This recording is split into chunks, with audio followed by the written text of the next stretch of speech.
Hujambo, ni asubuhi tulivu kabisa ya Mei 14 mwaka 2026, nikitumaini ubuheri wa afya popote pale ulipo unapoitazama Smart Habari kwa ajili ya kupata zile taarifa mbalimbali za michezo na burudani, zikiwemo tetesi za usajili, makala pamoja na uchambuzi.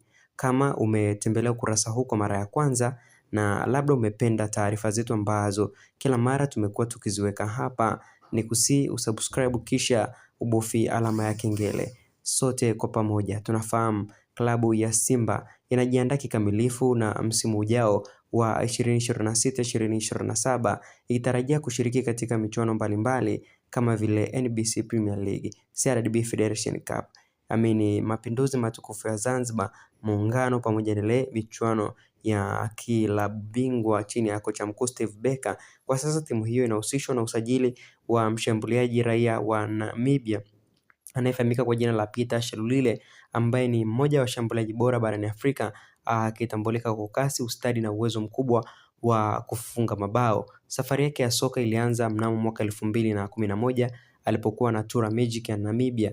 Umahiri wake ukampa nafasi ya kujiunga na Highland Parkers ya Afrika Kusini mwaka 2015, ambako aliweka rekodi ya kucheza michezo zaidi ya 100 na kuonyesha kiwango cha juu.